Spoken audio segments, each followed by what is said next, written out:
Magandang araw ho sa inyo lahat mga kababayan mula Luzon, Visayas at Mindanao at sa lahat po ng mga OFW, mga bagong bayani ng ating bayan. Kumusta po kayo?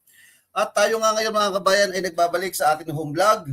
Ito ho mga kabayan ang inyong host, Brother Travelers Dan Chan. Pag-usapan ho natin, ito ho ang sinasabi ho mga kabayan ng Malacanang. Bawal ang waldas. Yan. Ano ho? Ayaw ho daw ng mga kabayan ni Pangulong Bongbong Marcos ang paglulustay sa pondo ng bayan. Ayan. Pag sinabi kasi nga paglulustay kasi mga kabayan, ano ho, ibig sabihin nito, yung naggagumagastos ka na wala hong kinapupuntahan. Yun hong inyo hong o yung ating hong pera. Pero bago natin pag-usapan yan, again, huwag kalimutan hong mag-like, mag-share, at mag-subscribe. Para lagi po kayong nanonotify sa atin hong mga live video, kinakailangan lang pong gawin po ninyo mga kabayan, ay pakiclick lang po mga kababayan, yun pong bell, ano ho, para kapag meron ho tayong mga upload na ganito na video at pag nakalive ho tayo mga kababayan, ay lagi po kayong nanonotify. Pag-usapan na ho natin mga kabayan, ito pong sinabi po ni Claire Castro. Ayan. So ang sabi po mga kabayan ni Claire Castro, ayaw ni PBBM ang maglustay sa pondo ng bayan. Ayun. Yun naman pala sabi ni ayaw pala na ni Bongbong Marcos. Ito mga kabayan, ang tanong ho mga kabayan, pag sinabi mo kasing paglulustay, gumagastos ka ng walang katuturan. Okay. Hindi ho ba ganyan din ho ang ginawa ho ni Pangulong Bongbong Marcos nung unang pasok ng taon ng kanyang pamumuno ng unang siya maging secretary?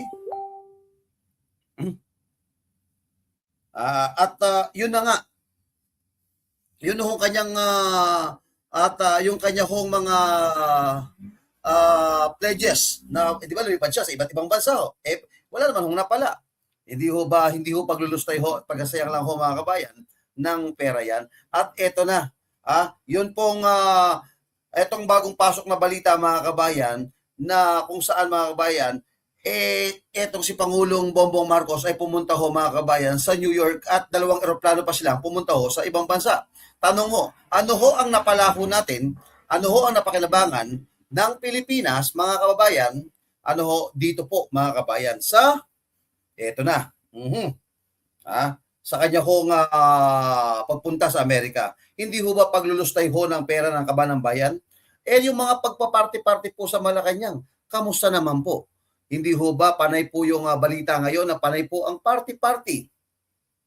Buti sana kung perang personal po lang ginagastos po nila, di po ba?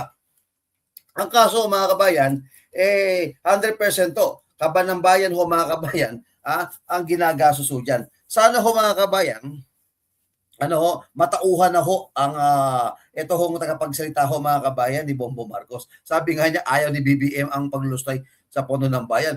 Pero ho sila, mga kababayan, parte dito, F1 doon, Formula 1 doon, o di ba?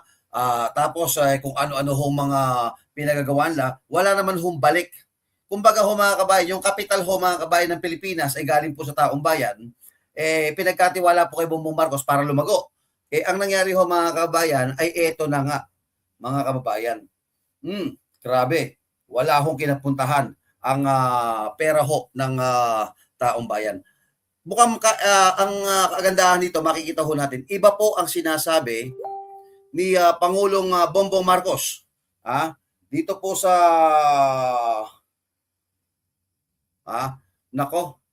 sa kanya hong ginagawa.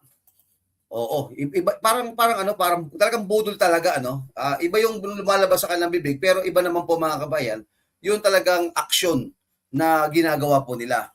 Sipin nyo, ipagbabawal ang waldas. Imagine ho ninyo habang tayo ho ngayon ay nandun sa tatawag na cross-cutting ang buong gobyerno, buong Pilipinas dahil sa nangyari hong gera sa gitnang silangan, nandiyan na ho mga kabayan yung repatriation, gastos yan, tapos yung supply ng langis, mga kabayan, paubos na ho tayo, tumataas na ho. Pag tumaas ho kasi mga kabayan ng langis, hindi lang ho yung mga maapektuhan dyan, yun ho mga motorista.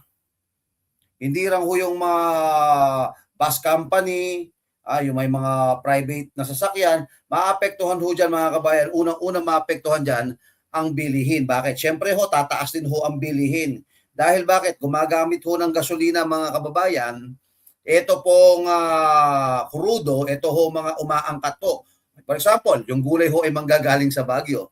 Dati ho, ganito lang ang presyo niyan. Pag kumuha ka at umangkat ka ng gulay sa Baguio, dadalhin mo rito, tumaas ho ang transportasyon, lumaki ho expenses nila, tataas din po mga kabayan yung presyo ng gulay. Kamukha ho ng bigas.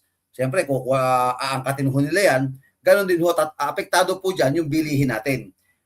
Ngayon mga kabayan, ang nangyayari ho sa atin ngayon, hindi lang po yung pagtaas ho ng bilihin, hindi lang po yan. Siyempre ho mga kabayan, apektado rin po ang bawat isa. Kamukha po mga kabayan, yung mga transportasyon, siyempre magtataas po ng pamasahe. O kamusta naman po si Juan, nagtatrabaho po na minimum masahod, na kunyari ikaw yung manggagaling Caloocan, tapos nagtatrabaho ka sa EDSA o somewhere in Pasay, medyo mamasahe ka. Dati ho, ang pamasahe sa MRT siguro, tingin ko 20 pesos lang. Mula Cubao hanggang Guadalupe, baka ho magtaas na rin ho ng presyo yan. Di ho ba? Masakit sa bulsa. Yun ho mga kabayan, ang hindi ho pinaghandaan ng gobyerno. Akala ho nila, nagbigay ho sila ng 5,000 subsidiya sa mga driver lang. Hindi nila alam, pangkalahatan po ang epekto ng perwisyong ito. Pero, balikan ho natin. Pag sinabi mo kasing ayaw ni Pangulong Bongbong Marcos ang lustay, sana ho, naisip niya ho yan noon pa na hindi ho siya nagpa-concert, o di ba? Hindi siya kung ano-ano ho ang ginawa. Dapat meron siyang matinong plano sa bawat Pilipino. Ang problema ho mga kabayan, lumalabas po dito na walang matino na plano. May breaking news tayo mga kabayan. Ito pwedeng totoo, pwedeng hindi. Dahil yung atin hong kaibigang bubuyog ay nagbigay po ng impormasyon sa akin. Ito ho mga kabayan, itong nagbigay ng impormasyon sa akin ito, bibihira lang ho magbigay ng impormasyon. Kamukha ng sinabi niya, bro, sabi niya sa akin, lalabas, sabi niya, si Dilima. Papalabasin niya ni Dilima, gagamitin labang kay BP Sara. Aba, totoo nga. Di ba? Tapos, bro, ang dami niya na ho ni-reveal Ito, i-appoint niya si ganito. Ilalagay niya sa ganito. Nung po ito, kung mga nakasubaybay sa Brothers Travelers, ngayon, mga kababayan, ito ho ang ni-reveal sa akin ng aking bubuyog. Ang ipupwesto raw po mga kababayan, di umano, as a DOJ secretary, na pinagpaplanuhan hong ilagay, ayon ho mga kababayan, di umano, ay walang iba. Kung hindi po mga kababayan, si Ben-Hur Abalos. Kaya pala magpasa hanggang ngayon, ito hong Department of Justice, wala pa ho tayong mga nakikitang mga pangalan na prominente na ibig sabihin na nai-appoint. Kamukha po mga kabayan, halimbawa, kilala ho mga kabayan, ito hong si Boyeng Rimulya, prominente politiko, di ho ba naging DOJ secretary. Tapos nalipat sa ombudsman. Si Remulyang kapatid naman ho mga kabayan, dating congressman, lumipat ho at naging DILG secretary, pinalitan ho ni Ben-Hur Abalos. Magpasa hanggang ngayon mga kabayan, ang Department of Justice ay OIC pa rin ho mga kabayan. Wala pa siyang permanente. Ayun ho mga kabayan, di umano, dito sa ating bubuyog, DOJ daw po mga kabayan, pupwesto. Tandaan nyo tong vlog na to Tandaan nyo tong vlog na to. DOJ po mga kababayan, di umano, ipupwesto mga kabayan, etong si Ben-Hur Abalos. Magbabalik pala si The Action Man. At doon siya ipupwesto dahil naalala natin, natalo ito nung nakaraang eleksyon. Pero ibinigay sa atin dito, di pa sigurado to, sabi niya, pero yan ang plano nila. Ayan yan daw ho mga kabayan ang plano. Di ba may insider ho tayo na amoy kagad ng di ba? May insider ako may puting bubuyog ako Abalos ipupwesto po sa DOJ di umano. Yan ho ang plano kung hindi magbabago daw ho mga kabayan ang plano. Imagine ho mga kabayan, Ben-Hur Abalos bigla hong balik sa gobyerno tapos DOJ secretary, di ba?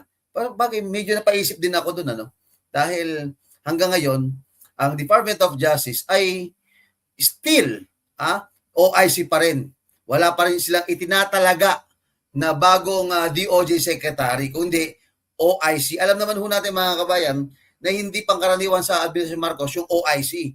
Lagi ho yan meron ho mga kabayan kapalit. For example, nung mawala ho mga kabayan yung ano pangalan nyo sa Department of Public Works and Highways, di ba? Inilipat agad, pinalitan kaagad ni nung taga Porac, ni Vince Dizon, di ba? O si Bonhoan. Ito naman mga kabayan, until now, ang Department of Justice nakahang. Anong ibig sabihin ng nakahang mga kabayan? Nakahang ito, ang ibig sabihin po nito ay maari nga na posibilidad na di umano na itong si Ben-Hur Abalos ang papalit mga kababayan at papasok diyan sa Department of Justice. Mga kababayan, ayan, panibagong live vlog po tayo mga kabayan. Live. Okay, huwag kalimutan hong mag-like, mag-share at mag-subscribe sa atin hong YouTube channel. Ayun ho mga kabayan. At pakiclick na lang po ang notification bell para lagi po kayong updated sa atin hong mga kaganapan dito sa Brothers Travelers. Muli, ako po ang inyong host, Brothers Travelers, Dan Chan. Nag-iiwan po sa inyo ng isang mapagpalang araw sa inyo lahat. Keep safe, always God bless, and always God first. Mabuhay po kayo.